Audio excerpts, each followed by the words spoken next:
오늘 아침은 우리 귀한 말씀 로마서 5장 1절에서 5절까지 말씀이 되겠습니다.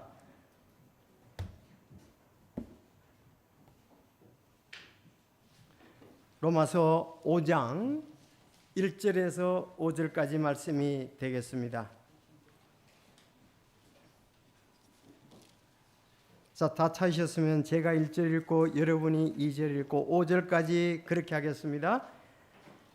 그러므로 우리가 믿음으로 의롭다고 인정받아 우리 주 예수 그리스도를 통해 하나님과의 화평을 누리는도다.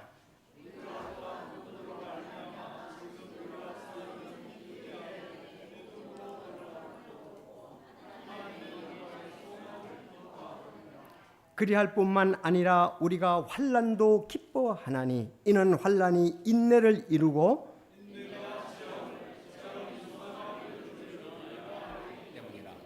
소망이 우리를 부끄럽게 하지 아니하면 우리에게 주신 성령님에 의해 하나님의 사랑이 우리 마음에 넓게 부어졌기 때문이니. 아멘. 기도드리겠습니다. 하나님 아버지, 복된 예배 저희들에게 허락해 주셔서 감사합니다. 또 믿음을 주셔서 오늘 발걸음을 주님의 몸된 교회로 옮기게 해 주셔서 감사합니다. 찬양과 또 간증과 기도와 이제 또 말씀을 들을 수 있고 받을 수 있음을 인해서 감사를 드립니다. 성령님께서 참 기록한 이 귀한 말씀, 우리 속에 있는 영 또 성령과 함께 역사하셔서 이 말씀이 잘 이해가 되고 좀 믿음으로 받아들여지고 누리는 행복이 우리에게 있도록 하나님 인도하시고 저희들을 도와주시옵소서. 성령과 지혜가 충만한 저희들이 되게 하여 주시며 올 때보다 갈 때는 말씀으로 인해서 또 우리 하나님께 영광을 돌린 일들로 인해서 더 기쁨이 있고 즐거움이 있고 또 소망이 있으며 참 세상에 줄 수 없는 그런 놀라운 일들이 오늘 이 말씀을 통해서 있게 도와주시고 아버지 이 말씀을 통해 큰 영광을 받아 주시옵소서. 아직 구원받지 못한 영혼들이 구원받게 하여 주시고 구원받은 영혼들은 이 말씀의 약속 위에 굳게 서서 주님을 바라보며 세상의 악과 또 어려움을 이길 수 있도록 새 힘을 주시기를 간절히 바랍니다.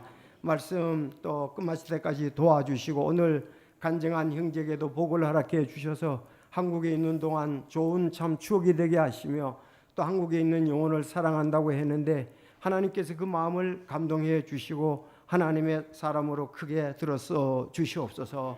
오늘 처음 오는 분일지라도 은혜 안에 들어올 수 있도록 하나님 도와주옵소서. 마칠 때까지 도와주시기를 간절히 바라오며 예수님의 이름으로 기도합나이다. 아멘. 자, 오늘은 로마서 5장 1절에서 5절까지 말씀을 통해서 제목은 성도에게 주신 큰 선물 세 가지를 말씀드리겠습니다. 성도에게 주신 큰 선물 세 가지. 자, 우리가 받은 큰 선물 세 가지를 우리가 알아보자는 겁니다. 어떤 큰 선물을 우리가 세 가지를 받았는지.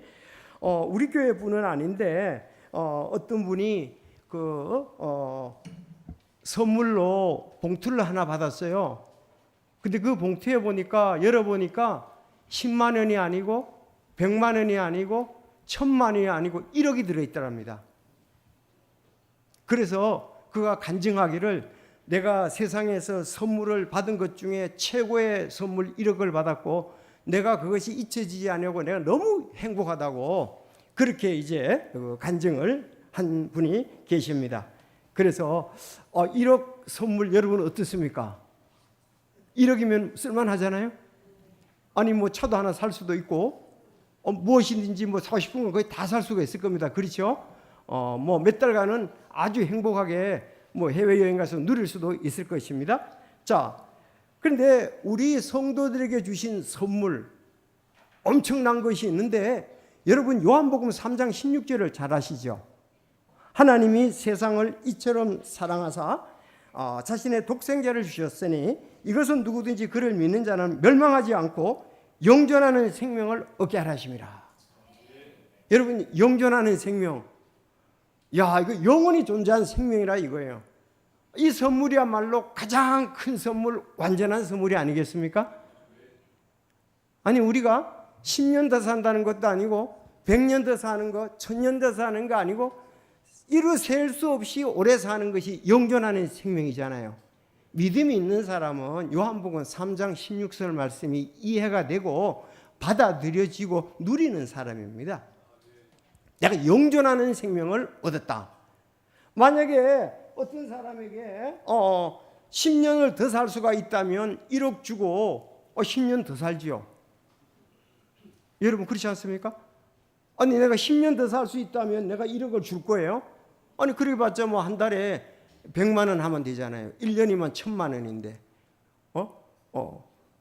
1년이면 1000만이잖아요. 그렇죠? 그러니까 10년 사면 1억이면 하고 남죠. 100만 원 나 연장시켜 100년 10년 더 살기를 원합니다. 1억 주고.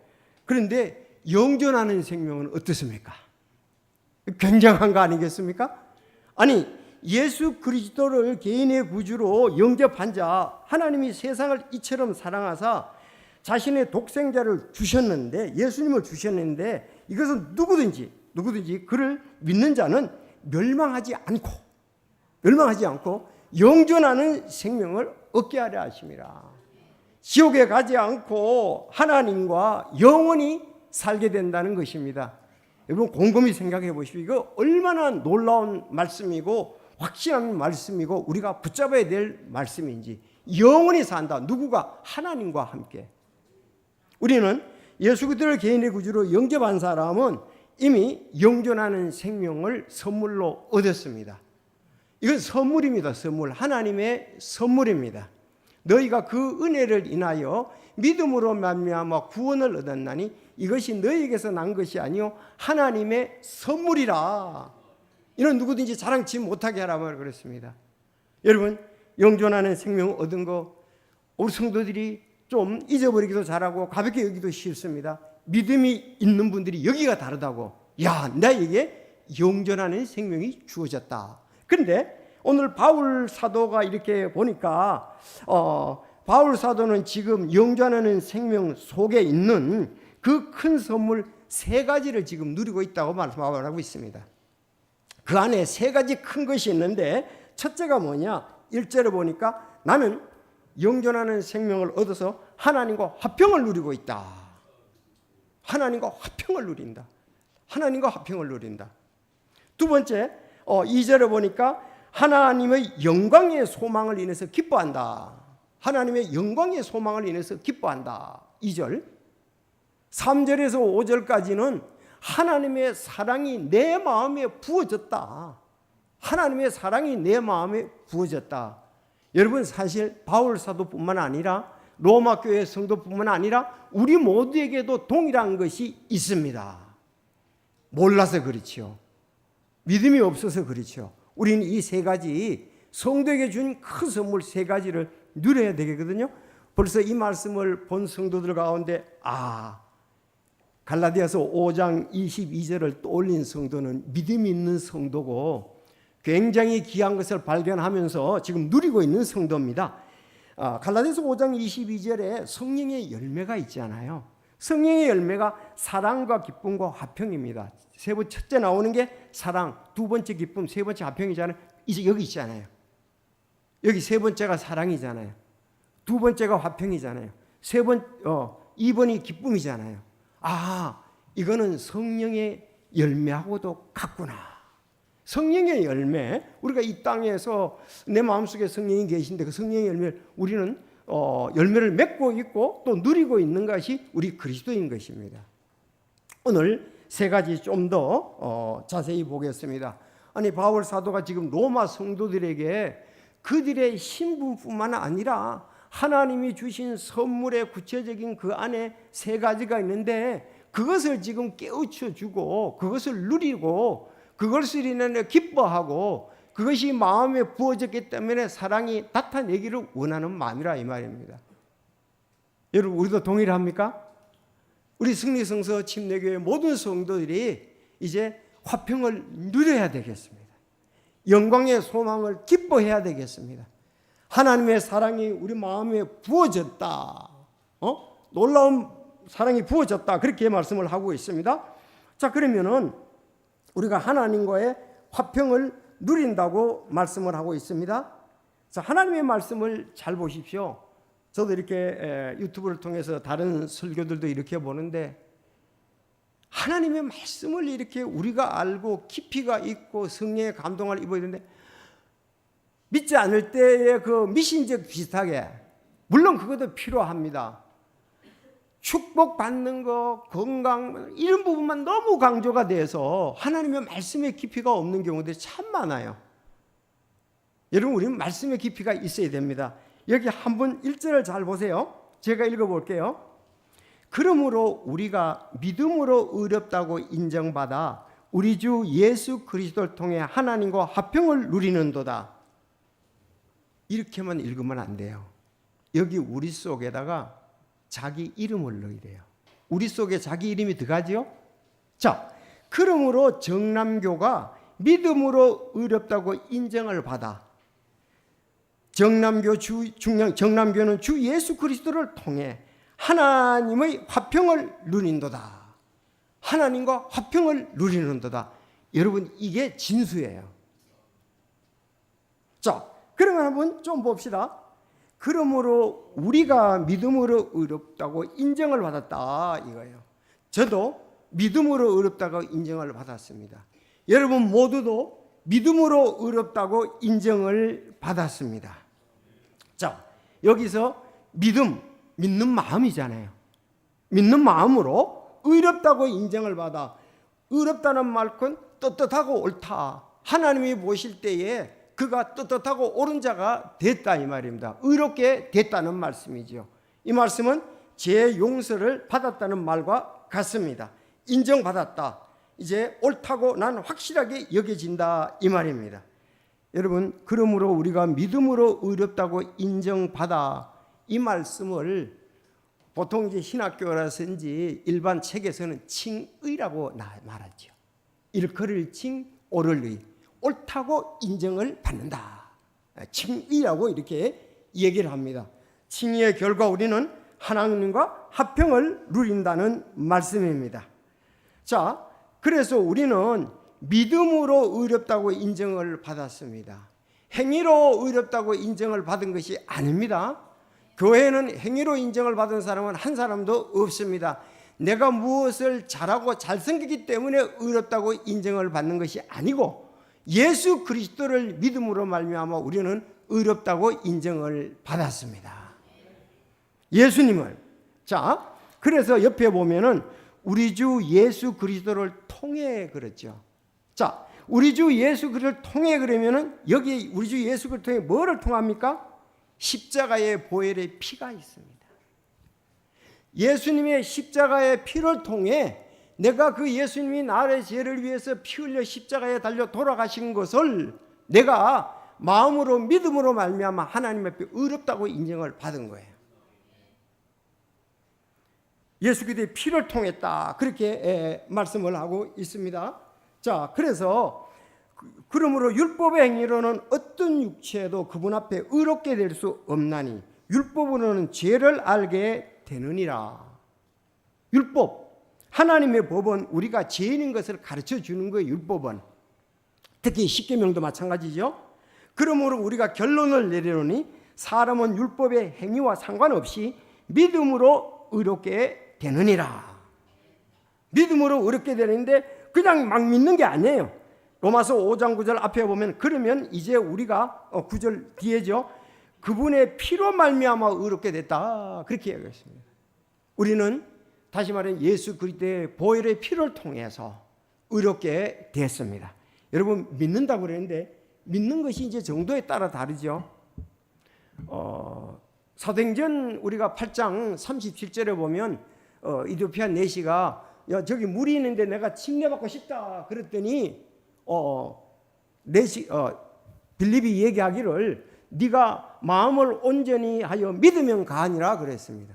여러분, 믿는데 대충 건성건성 그게 믿는 게 아니에요. 마음을 다하여 믿는 거죠. 마음을 다하여 믿는 것. 그게 중요해요. 그게 중요해요. 아니, 목사님이 얘기했으니까 뭐 그런가 보지요. 대충 그게 아닙니다. 그런 거 같으네요. 그게 아니에요. 하나님의 말씀은 진리로서, 변찮은 진리로서 하나님이 하신 모든 일을 진실로 믿는 것을 말하고 있습니다. 마음을 다하여 믿는다. 진실로 믿다. 난 그 말씀 진실로 믿어. 그랬을 때에 예수님이 하신 일을 내가 진실로 믿어. 그럴 때에 믿음으로 의롭게 되는 것입니다.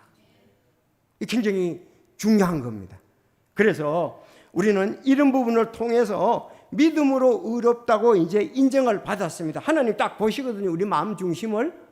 내가 진실로 믿는 것을 하나님이 아셨습니다. 뭐를? 예수 그리스도의 보혈의 피를 통해서. 그래서 하나님과의 이제는 화평을 누린다 그랬습니다. 골로새서 1장 20절에도 그분의 십자가의 피를 통해 화평을 이루사 그분으로 말미암아 모든 것들이 즉 내가 말하니 그분으로 말하니 땅에 있는 것이나 하늘에 있는 것들이 자신과 화해하게 하셨느니라. 하나님의 계획은 예수님을 이 땅에 보내셔서 인류의 죄를, 우리의 죄를 위해서 십자가에 피 흘리시게 함으로 그 죄가 용서되고 하나님과 화해되게 하셨습니다. 화평하게 하셨습니다. 여러분 그렇게 믿습니까? 그걸 진실로 믿습니까? 그런 자가 이제 하나님의 자녀가 돼서 화평을 누리게 되는 것입니다. 골로새서에도 하나님의 화평이 너희 마음속에 다스리게 하라. 너희도 그 화평에 이르도록 한 몸 안에서 부르심을 받았느니 감사하는 자가 되라 그랬습니다. 사람이 살아가는데 가장 큰 어려움은 하나님과의 원수지간에 있는 거예요. 하나님과의 진노 가운데 있는 사람이에요. 여러분, 하나님과 원수, 반대길을 가는 사람이에요. 그런가 하면 하나님의 진노 속에 있는 거예요. 저 사람은 하나님과 화평이 이루어져야 돼요. 화해가 이루어지는 것이 여러분 중요합니다. 가정도요, 가정에서도 어려운 것이 자녀들이 아버지하고 관계입니다.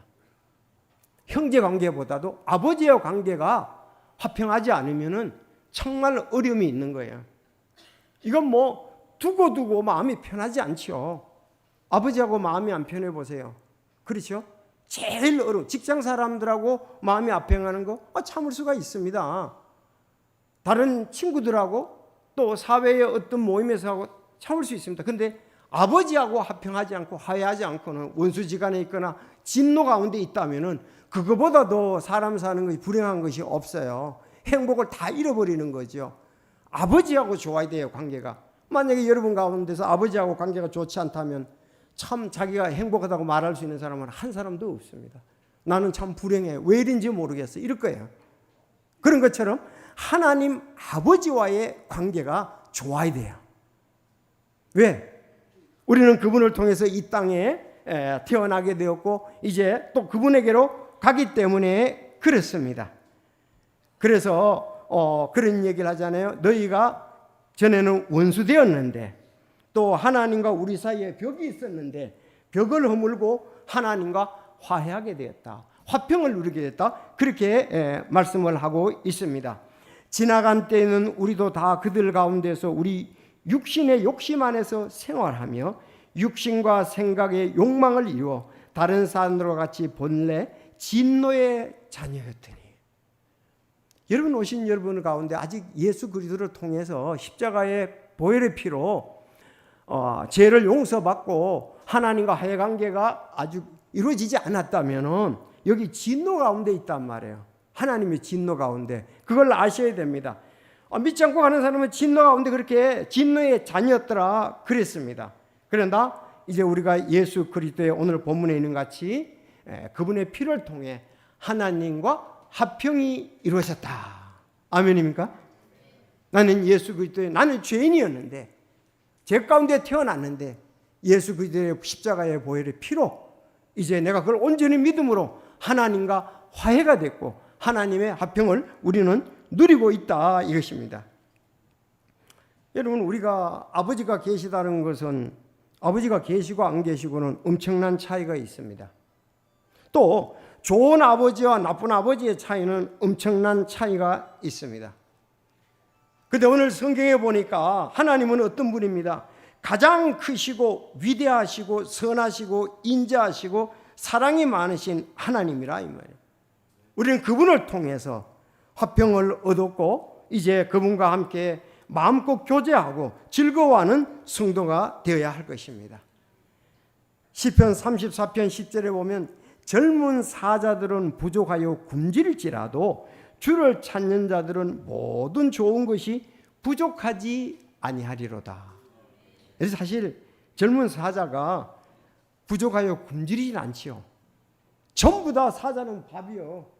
동물들 먹을 것이 너무 많아. 힘도 세니까, 젊은 사자니까. 혹시 그럴지라도 그렇지 않습니다. 젊은 사자는. 자, 찌라도 주를 찾는 자들은 모든 좋은 것이 부족하지 아니하리로다. 여러분과 제가 모든 좋은 것이 부족하지 아니한 사람이다. 하나님께서 우리의 모든 것을 아시고 가장 아름답게 채워주시는 분이라는 것을 믿습니다. 그래서 첫 번째는 우리는 지금 예수 그리스도의 피로 말미암아 내가 하나님과의 화평 평화를 누리고 있다. 하나님과 화평을 누리면은 세상에 여러 가지 부족하고 어렵고 어려움이 많다 할지라도 이보다 더 행복한 사람은 없어요. 나는 하나님과, 성경에 나와 있는 많은 사람들이 이 세상에서 어려움을 당했지만 그분들은 하나님 안에서 하나님과 교제하면서 화평을 누렸습니다. 사실 사람이 행복하려면 하나님과 수직적으로 화평을 해야 돼요. 화해하고 화평을 누려야 됩니다. 자, 이제 사람들 관계 수평적으로 사랑의 관계에서 좋고 우리가 서로 의지하고 믿고 해야 될 부분이 있는 겁니다. 그래서 문제는 위로부터 수직적인 관계가 좋아야 사람들과의 수평적 관계도 좋습니다. 그래서 신앙이 돈독하고 아름다운 분들은 인간관계도 좋습니다. 저는 이 말을 안 믿어요. 교회 다닌다고 하면서 다른 사람들에게 손가락질이나 받고 그런 사람들, 저는 하나님과의 좋은 관계를 갖는다고 저는 생각지 않습니다. 하나님과의 관계가 좋으면 사람 관계에도 대부분 좋습니다. 로마서 12장에도 그렇게 말씀했잖아요. 하나님과의 화평을 누리는 사람들은 세상 사람들과에도 정말 그 인내하고 그들과 함께 서로 용서하고 용납하고 이해하고 화평을 누린다고 말씀했습니다. 이것이 문제예요. 사람 관계가 좋아도 하나님과의 관계가 안 좋으면 그건 일시적인 거고 눈 깜짝할 거고 그건 아마 외식일 수도 있어요. 난 사람의 관계 중 하나님 관계가 먼저 중요합니다. 그래서 오늘 하나님과 나는 화평을 누린다. 기도하십시오. 하나님의 말씀을 의지하시기를 바랍니다. 이건 세상이 줄 수 없는 화평입니다. 평화입니다. 그래서 평화 어디로서 온다고요? 하늘 위에서 내려오네. 그 사랑의 물결이 우리에게 내려올 때 우리는 기쁨이 있고 평안이 있고 잠잠함이 있고 소망이 있게 되는 것입니다. 여러분, 인간관계 어려워도요, 하나님과의 관계가 좋으면 이길 수 있는 힘이 되는 거예요. 다윗이 그랬잖아요. 내가 사망의 음침한 골짜기를 다닐지라도 해를 두려워하지 않을 것은 주께서 나와 함께 하심이라. 오해를 받을 수 있고 사람들이 이용하려고 하고 어려움을 당할 수가 있습니다. 그러나 하나님과의 관계가 좋으면 그는 마음의 평화를 누리고 또 하나님과 관계가 좋으면 그 사람을 보는데 긍휼히 여기죠. 맞대응하지 아니하고. 예수님은 십자가에서 그렇게 하셨습니다. 예수님은 하나님과의 관계가 기도 가운데서 가장 좋으셨거든요. 십자가에 자기 못 박은 사람들에 대해서도 원수같이 대하지는 아니었습니다. 저들의 죄를 용서해 주십시오. 저들을 긍휼히 여겨 주십시오. 그렇게 주님은 나가셨던 것입니다. 그래서 여러분, 하나님과 원수가 되고 진노 가운데 있으면 사람과의 관계도 좋지 않게 되는 것입니다. 그렇죠. 본성에서 우리가 그 사람들하고의 관계가 주고받고 하는 거에 있어서 전부 다 이기적이잖아요. 그러니까 평화가 없게 되는 것입니다. 그래서 평화 하늘 위에서 내려오네. 그 사랑의 평화 우리 속에 늘 충만하기를 바라고요. 예수님은 이 땅에 살면서 이거를 누렸습니다. 바울 사도도 이것을 누렸습니다. 베드로도 이것을 누렸습니다. 구약의 다윗도 이것을 누리면서 승리했다는 사실입니다. 그래서 화평을 누리자 하는 겁니다. 여러분, 이번 주간에 또 계속 신앙생활하면서 하나님과의 화평을 누리시기를 바랍니다. 두 번째, 영광의 소망을 기뻐한다고 그랬습니다. 2절 잘 보세요. 우리가 그때 항상 자기 이름을 넣어야 이게 자기 말씀이 되는 거예요. 그냥 우리가 넣으면은 뭐 다수 이렇게 대충 넘어갑니다. 우리가 또한 그분으로 말미암아, 정남교가 또한 그분으로 말미암아, 지금 정남교가 서 있는 이 은혜 안에 믿음으로 들어감을 얻었고 하나님의 영광의 소망을 기뻐하느니라. 자, 내가 지금 믿음으로 은혜 안에 있고 은혜 안에 믿음으로 들어감을 얻었다 그랬습니다. 여러분, 그 은혜 안에 있죠? 거기다가 쓰십시오. 저희 교회는 이걸 잘 씁니다. 수요일 날은 더 많이 써요. 그래야 이 얘기, 은혜 안에 들어갔다는 게 말이 뭐냐? 히브리서 10장 19절 20절의 말씀입니다. 히브리서 10장 19절 20절이거든요. 거기 보면 그러므로 형제들아, 우리가 예수의 피에 의하여 새롭고 살아있는 길로 지성소에 들어갈 담대함을 얻었는데 이 길은 그분께서 우리를 위하여 휘장 곧 자기 육체를 통해 거룩히 구분하신 것이니라. 하나님의 은혜 안에 들어간다는 말은 지성소에 들어간다는 말이고, 지성소에서 우리는 그 지성소에 들어가려면 대제사장이 1년에 한 차례 딱 들어가는데 피를 가지고 들어갑니다. 그 지성소에 가서 7번 뿌려요, 피를. 그리고 난 다음에 거기서 주님과 교제를 하는 거예요. 배경이 우리는 예수 그리스도의 십자가의 피를 통해서 믿음으로 은혜 안에 들어가게 되었습니다. 자, 그래서 우리는 은혜 안에 들어감을 이젠 얻었다 이 말입니다. 여러분, 은혜 안에 들어감을 얻었습니까? 여기 조금 더 마가복음 15장 37절에 보면 예수님께서 큰 소리를 이르시되 다 이루었다 외치시고 숨을 거두시니 38절에 성전의 휘장이 위에서부터 아래까지 둘로 찢어졌더라 그랬습니다. 원래 지성소에는 들어갈 수가 없습니다. 성소와 지성소 사이는 휘장이 있어가지고 1년에 한 차례 제사장이 피를 가지고 들어가는데 예수님 십자가에 달려 돌아가실 때 지성소와 성소에 있는 휘장이 딱 찢어진 거예요. 이제는 누구나 글로 들어갈 수가 있다면, 휘장이 찢어졌으니까 들어갈 수밖에 없잖아요. 전에는 못 들어갔습니다. 성경에서 분명히 예수님이 십자가에 달려 돌아가실 때에 다 이루었다고 말씀하시고 큰 소리 이루었다고 하시고 외쳐서 숨을 거두시니 성전 휘장이 위에서부터 아래 둘러지요. 그러니까 지성소에 들어가게 됐다. 우리가 예수 그리스도. 여러분, 교회는 딱 한마디만 하면 모든 것이 다 끝납니다. 따라합시다. 예수 그리스도의 피. 예수 그리스도의 피만 외치면 다 되는 거예요. 예수 그리스도의 피만 외치면은 죄사함을 받는 거고, 예수 그리스도의 피만 외치면 천국에 들어가는 것이고, 예수 그리스도의 피만 외치면 완전히 되는 거예요. 그래서 예수 그리스도의 보혈의 피가 우리에게는 중요합니다. 예수님은 죄 없으시잖아요. 이 땅에 오셔서 십자가에서 피 흘려서 양손에 못 박혀 피 흘리시고, 머리에 가시관을 위해서 피 흘리시고, 옆구리에 창을 찔러서 피 흘리시고, 발에 빌려 피를 흘리셨습니다. 피 흘림이 없은즉 죄사함이 없느니라. 그래서 우리가 예수님의 보혈의 피를 통해서 아까 하나님과 은혜를 누리게 됐고, 예수님의 피를 통해서 여기서 믿음으로 담대함으로 들어감을 얻어서 성소에, 지성소에 들어감을 얻었고, 이제는 하나님의 영광의 소망을 기뻐한다, 그렇게 말씀하고 있습니다. 십자가에서 예수님의 육체가 찢어짐으로 이제 길을 다 열어놓으셨어요. 천국에 가는 길을 다 열어놓으셨다는 말입니다. 이제는 누구든지 예수 그리스도를 구주로 회개하고 고백하는 사람들은 은혜의 자리에 나갈 수가 있고, 그 은혜로 인해서 소망 때문에 우리는 기뻐할 수가 있습니다. 이 지상에서요, 하나님의 영광의 자리는 지성소의 증언계 위에 있는 긍휼의 자리입니다. 하나님이 자기 보좌를 이 땅에 아무데나 차리신 게 아니고 성막 지성소에 거기 이제 법궤를 넣은 궤짝이 있거든요. 그 뚜껑이 이제 긍휼의 자리예요. 쉽게 말하면 거기에 두 그룹이 이렇게 있죠. 그 사이에 하나님이 자정을 하시는 거예요. 그렇기 때문에 1년에 한 차례 그 대제사장이 들어가서 피를 가지고 들어가서 주님을 만나게 되는 겁니다.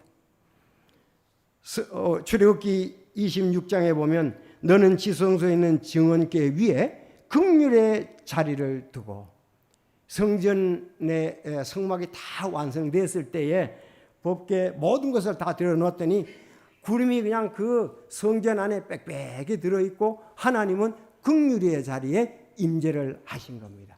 그게 주님의 영광의 자리라 그랬습니다. 따라합시다. 긍휼의 자리. 긍휼의 자리를 다른 말로 하면은 은혜의 왕자라고 얘기를 합니다. 신약에서 히브리서 4장 16절에 보면 그러므로 우리가 긍휼을 얻고 필요한 때에 도우시는 은혜를 얻기 위해 은혜의 왕자로 담대히 나갈 것이니라. 긍휼의 자리, 은혜의 왕자 같은 것입니다. 자, 우리는 이제 은혜의 왕자에 들어가게 되었습니다. 그분의 피로 말미암아. 그래서 우리는 지금 영광의 소망을 가지게 되었습니다. 영광의 소망. 주님 만나는 게 우리는 영광의 소망이 아니겠습니까? 주님의 영광이라는 말이 주님의 성품과 함께 오늘 주보에 보면은 같이 이렇게 대체하기도 한다는 것입니다. 우리가 옛날에는 모든 사람의 죄를 지어 하나님의 영광에 이르지 못했습니다.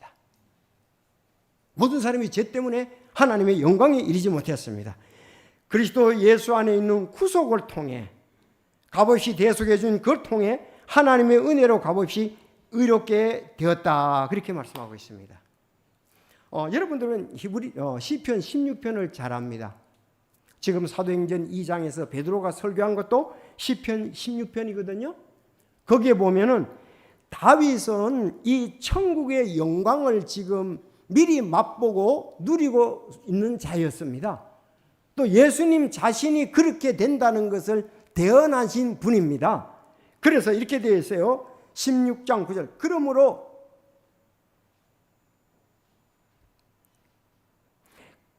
이러므로 내 마음이 즐겁고 내 영광이 기뻐하며 내 육체도 소망 중에 안식하리니 이는 주께서 내 혼을 지옥에 넘겨주지 아니하시고 주의 거룩한 자가 썩음을 보지 아니하게 하실 것이기 때문이라. 주께서 생명의 행로로 내게 보이시리니 주의 얼굴 앞에는 충만한 기쁨이 있고 주의 오른쪽에는 영원토록 즐거움이 있나이다. 이게 보통 말씀이 아니에요. 근데 바울이 뭐라고 그랬냐면 다윗이 이러므로 내 마음이 즐겁다. 내 마음이 즐겁다. 내 영광이 기뻐한다. 내 영광이 기뻐한데 내 육체도 소망 중에 안식 편안함을 얻는 것은 왜냐? 이는 주께서 내 혼을 지옥에 남겨주지 아니하시고 주의 거룩한 자가 썩음을 보지 아니하고. 여러분, 우리는 계속 썩지 않습니다. 예수님 오시면 살아있는 사람은 죽어 있지라도 계속 썩음을 바치고 부활을 한다는 사실입니다. 그래서 주께서 생명의 행로로 내게 보이시려니 주의 얼굴 앞에는 충만한 기쁨이 있고 오른쪽에는 영원한 즐거움이 있도다. 다윗은 그렇게 믿었고 이것을 또 기록하게 하셨고 예수님이 또 실제로 여기 이제 한 세 가지가 나오는 거거든요. 다윗의 신앙, 또 예수님에 대한 대언, 오늘날 우리가 또 누려야 할 기쁨이라고 믿습니다. 적용이 예레미야 17장 7절 주를 신뢰하고 주를 소망으로 삼는 사람은 복이 있나니. 여러분, 행복한 사람은 어떤 분입니까? 주를 신뢰하고 주를 소망으로 삼는 사람은 복이 있나니. 이게 믿는 사람하고 안 믿는 사람하고 차이가 있습니다. 어려울 때에 해결하는 방법도 우리는 주를 신뢰합니다. 하나님의 사람, 믿음의 사람들은 주님을 딱 신뢰한다. 그분을 의지한다는 말입니다. 그리고 그분을 소망으로 삼는 사람은 행복하도다. 그렇게 말씀했습니다. 자, 히브리서 3장 4절에 보면 이 모든 집이 어떤 사람이 지어졌지만 모든 것을 지으신 분은 하나님이시기 때문이라. 지금 이 땅은 저주를 받았는데도 우리가 감탄할 정도로 신기합니다. 그렇지만 이제 우리는 하나님의 영광의 소망을 기뻐하고 하나님과 함께하게 될 것입니다. 그게 계시록 21장이에요. 아니 이게 이제 히브리서 3장 4절이 집마다 지은이가 있으니 모든 것을 지으시는 하나님이시라 그랬잖아요. 창조주는 하나님이시라. 근데 지금 우리가 누리는 이 세상에 들어오다 보면 꽃이 너무 아름답죠. 신기해. 근데 저 아름다운 것도 저주를 받았는데도 저렇게 땅은 저주를 받았다 분명히 그랬거든. 그런데도 저렇게 아름다우니까 하나님께서 새로 마련해 놓으신 저주받지 않은 땅은, 천국은 얼마나 아름답겠습니까? 말로 할 수가 없는 거예요. 그래서 요한이 계시를 받았는데 그 도시에 하나님의 영광이 가득하더라. 하나님의 영광이 가득하더라. 그것에 비친 지극히 귀중한 보석하고 벽옥 같으며 수정같이 맑더라 하면서 그 천국에 대해서 쭉 얘기를 하고 있습니다. 자, 천국의 벽은 뭐냐? 여러분, 벽옥이라고 되어 있어요. 푸른 색깔의 고운 옥으로 된 것이 벽옥입니다. 되어 있고 도시는 순금이다 그랬습니다. 도시 길은 순금이고 유리같이 맑더라 그랬어요. 그 성벽의 기초 밑바탕은 여기 12보석으로 되어 있다고 말하고 있습니다. 그런가 하면 문은 진주문인데 문 하나가 한 진주다. 아니, 거기 가서 우리가 영광에 거기서 누리고 소망을 인해서 기뻐해야 되지 않겠습니까? 그렇죠? 아니, 이 땅에 사는 게요 70, 80평생입니다. 거기는 영원히 산다니까요. 아니, 제가 얘기하는 게 아니고 하나님께서 그렇게 말씀을 하셨습니다. 안 믿으면 우리만 손해죠 뭐. 믿지 않으면 믿음이 없으면 우리만 손해입니다. 믿는 사람은 기뻐합니다. 즐거워합니다. 그 소망을 인해서 기뻐하잖아요. 믿는 사람 천국에 아무리 얘기를 해도 그건 뭐 죽어봐야 알고, 그건 진짜 믿음이 없는 사람이에요. 죽어봐서 아는 게 아니라 죽어보면 확실히 주어지는 겁니다. 문은 12문은 12진주인데 문마다 한 진주로 돼. 진주 얼마나 비쌉니까? 만약에 조그만한 진주만 있다 그래도 그 사람은 사는데 문제가 없을 거예요. 문이 한 진주라니까요. 그 도시의 거리는 순금에 마치 투명한 유리더라 그랬어요. 아니, 잘 생각해 보십시오. 이 저주받은 땅도 이렇게 아름답고 금은 보석이 많고 각종 그 많은데 저주받지 않은 새 땅, 새 하늘은 얼마나 더 아름답겠냐고요. 여기는 은근키도 있고 가시도 있고 그렇습니다. 잡풀이 너무 많아요. 꽃을 가꾸고 농사를 지어보면. 근데 그런 게 없잖아요. 그건 그 저주받아서 그렇거든요. 자, 하나님의 천국은 완전한데 영광의 소망, 우리가 기뻐해야 되리라고 믿습니다. 그래서 바울 사도는 로마 성도들에게 하나님과 화평을 누리는 것이 얼마나 중요하냐. 구약의 이스라엘 백성을 누리는 걸 생각하거든요. 영광의 소망, 영광된 자리에 주님과 함께 있는 거 얼마나 이거 기쁘고 즐거운 일이냐 얘기를 하고 있습니다. 여러분, 우린 10%만 맛보는 게 아니고 더 많은 것으로 맛봐야 될 줄로 믿습니다. 이게 믿음의 차이예요. 똑같은 말씀인데 어떤 사람은 잔치하는가 하면 어떤 사람은 빈약하게 있다고요. 마지막 세 번째, 하나님의 사랑이 마음에 부어졌다 그렇게 말하고 있습니다. 사랑이 부어졌다. 그리할 뿐 아니라 우리가 환난도 기뻐하는데, 진짜 어려움이요. 지금 엄청 환난은 인내를 이루고 인내가 체험을 이루고 체험이 소망을 이루는 줄 우리가 알기 때문이다. 소망이 우리를 부끄럽게 하지 않으면 우리에게 주신 성령님에 의해 하나님의 사랑이 우리 마음에 넓게 부어졌기 때문이라 그랬습니다. 사랑에 대한 아주 좋은 말씀이 있잖아요. 창세기 29장 20절에 보면 그 야곱이 있잖아요. 야곱을 다른 말로 하면 이스라엘이죠. 야곱이 라헬을 사랑했거든요. 처음에 그 이스라엘 문화에서는 큰 딸 먼저 주고 적은 딸 데려가야 되는 거예요. 순서상. 그런데 언니 레아를 주는데 레아는 별로 마음에 안 드는 거예요. 그런데 너 레아를 주더라도 너 7년간 고생해야 된다. 그 7년간 생겼습니다. 그건 네 라헬을 원하면 7년간 더 또 고생을 해야 된다 그랬습니다. 그래서 라헬을 위해서 7년간 섬겼는데 그를 향한 사랑으로 인해 7년을 며칠같이 여겼더라. 몇 날같이 여겼더라. 며칠, 몇 날같이 여겼더라 이거예요. 라헬을 사랑해서 7년 동안 외삼촌 집에, 라반의 집에 일하는데 세월이 금방 가버렸어요. 우리 동명이 전사님 그런 거 아니에요 혹시? 미국 4년 가 있었는데 보미자매하고 결혼하고 왔거든. 금방 4년 다 가버렸어요. 이렇게는. 응? 그러니까 사랑이 우리가 중요한데 7년을 며칠같이 맨날같이 보냈다 여겼더라 이렇게 얘기했습니다. 그 나중에 그러잖아요. 참 고생이 됐지요. 외삼촌 집에서 내가 20년을 지냈는데 외삼촌의 두 딸을 위하여 14년, 외삼촌의 가축을 위하여 6년 동안 섬겼는데 외삼촌께서 내 품값을 10번이나 바꿨다 그랬습니다. 진짜 화가 났는데도 이 사랑하는 나엘 때문에 빨리 세월이 간 것 같아요. 이게 사랑이잖아요. 여기 성경에는 물론 여기의 사랑은 에로스 사랑입니다. 남녀 간의 사랑, 가족 간의 사랑, 스톨게, 친구 간의 사랑, 필리아, 하나님의 사랑, 아가페. 하나님의 사랑이 막 우리에게 부어졌대요. 부어졌다 이렇게 말하고 있습니다. 그런가 하면 고린도전서 10장 13장 13절 자 따라합시다. 그런즉 이제 믿음, 소망, 사랑 이 셋은 항상 있으나 이것들 중에 가장 큰 것은 사랑이라. 네, 하나님께서 아가페 사랑을 성령으로 말미암아 우리에게 부어줬다 그렇게 됐어요. 부어줬다. 근데 우리는 부어준 사랑으로 세상에 이제 사람들을 사랑하고 우리 교회의 형제 자매들을 사랑하고 첫째 하나님 사랑해야 되겠죠. 이웃을 사랑해야 되겠죠.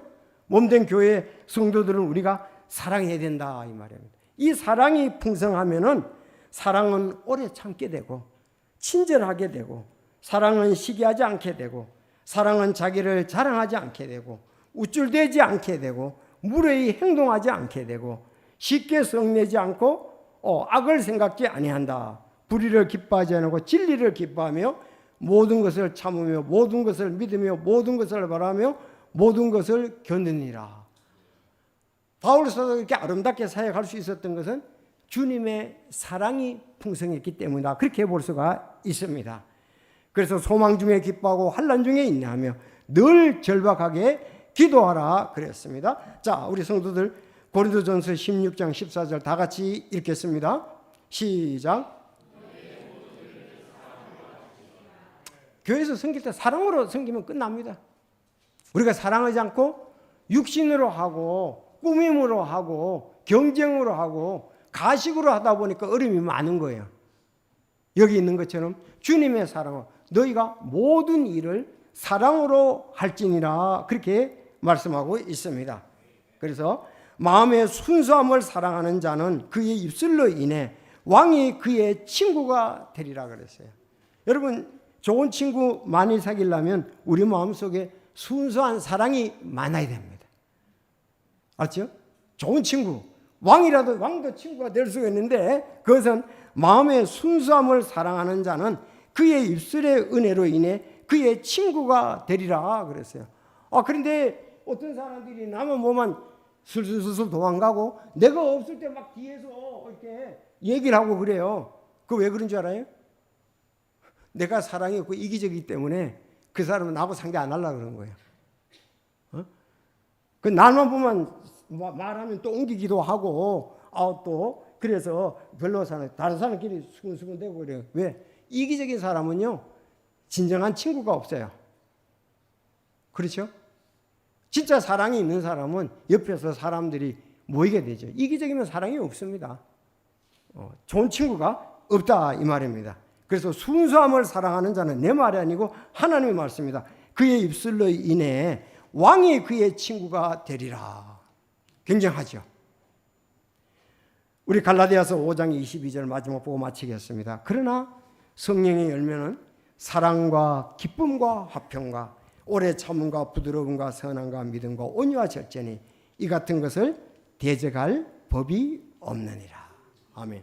그래서 오늘 여기 세 가지를 말씀드렸습니다. 성도에게 주신 큰 선물, 영존하는 생명이 있는데 그걸로 인해서 하나님과의 화평을 우리가 누리게 되고 하나님과의 영광의 소망을 인해서 기뻐하고 천국에 세 번째 하나님의 사랑이 우리 마음속에 막 부어졌다 그렇게 말씀하고 있습니다. 이게 성도의 아름다운 모습인 것입니다.